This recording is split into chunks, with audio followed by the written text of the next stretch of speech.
The toddler thought the Bulldog was playing her favorite game. She was wrong.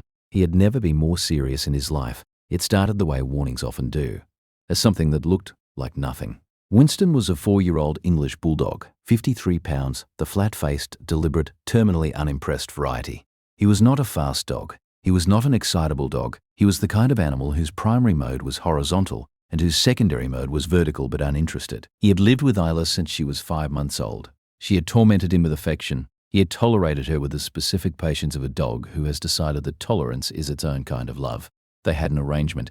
It had worked for 18 months. On the Tuesday in February that the arrangement changed, Isla, now 23 months old, woke from her afternoon nap and began the circuit she ran most afternoons. Kitchen, living room, hallway, back again.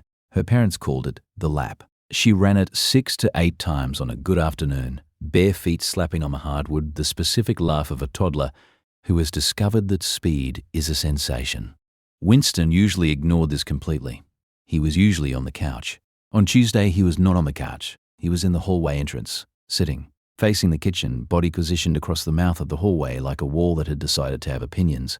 Isla ran her first lap, hit Winston, and bounced off. She laughed. This was, in her assessment, a new variation of the game. She went around him. He shifted. She went the other way. He shifted again. She dissolved into laughter. He didn't move. Her father, Owen, watched from the kitchen and thought the dog had confused himself. A temporary thing. He'd move when he was ready. By the 6th time, Isla was redirected from the hallway. Winston's position had not changed by 1 degree. Owen said his name. Winston looked at him. Owen said, "Come here." Winston looked at the hallway and then back at Owen with an expression Owen would later describe to every person he told this story to, as he looked at me like I was missing something obvious. If you stay for stories about what animals sense before we do, you're in the right place. Subscribe so you don't miss the next one. Owen's wife, Priya, came home from work at 6:30 and found Winston still in the same position, Isla having long since been redirected to toys in the living room, and Owen watching the dog from the kitchen doorway with the expression of a man who has crossed from confused into genuinely unsettled. Priya walked to the hallway entrance. She put her hand on Winston's head. He didn't move. She stepped past him into the hallway. She was 3 steps in when she noticed the smell. Not strong, not alarming at first, register, but present.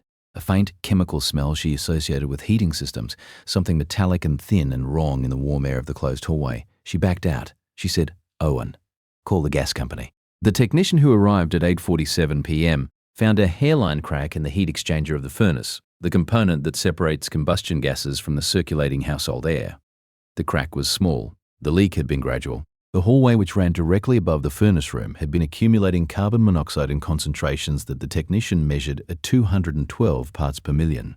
At that level in a child Isla's age and size, neurological effects would begin within 15 to 20 minutes of sustained exposure. Headache, disorientation, and worse, in sequence, in a child who could not name what was happening to her. The furnace was red-tagged. The house was ventilated overnight. Dr. Amara Osei, emergency medicine, ran carbon monoxide exposure assessments on the family the next morning.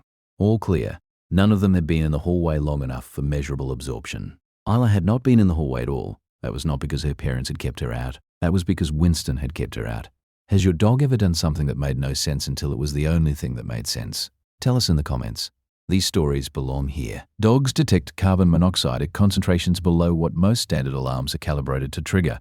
Their olfactory sensitivity to atmospheric anomalies, combustion byproducts, chemical signature changes, is estimated in research to function at 1 part per billion in favorable conditions. The hallway had been above 200 parts per million before any alarm in the house sounded. Winston had been blocking the entrance since before noon. He came inside the day after the house was cleared and did his circuit, kitchen, living room, hallway. He walked to the furnace room door, stood in front of it for 4 seconds, and then walked to the couch and lay down. Whatever he had been detecting was gone. He was done. Isla ran her lap the same afternoon. She passed him in the hallway 3 times. He didn't move from the couch. He didn't need to. Every guardian deserves to be recognized, even the ones who never asked for anything in return. If stories like this matter to you, subscribe so you never miss the next one. The furnace was replaced. Carbon monoxide detectors are now in every room. The new detector in the hallway is positioned at 18 inches from the floor. Child height, the level at which CO accumulates first. Owen researched that, specifically, afterward. The next story involves a dog who was detecting something similar in a house that had 3 working CO detectors, all of which were mounted at ceiling height, all of which never triggered. What she was doing at 2 a.m. was the only alarm that mattered. Priya pulled up the archive footage from the Tuesday on her laptop that weekend and watched Winston from noon until the moment she stepped into the hallway. 4.5 hours of footage. Winston in position at the hallway entrance, redirecting Isla each time the girl approached. Looking at the hallway, looking at Owen, looking at the hallway again. 4.5 hours of a dog trying to communicate one specific piece of information to a house full of people who kept reframing it as something about the dog. She watched all 4.5 hours. She did not watch it once.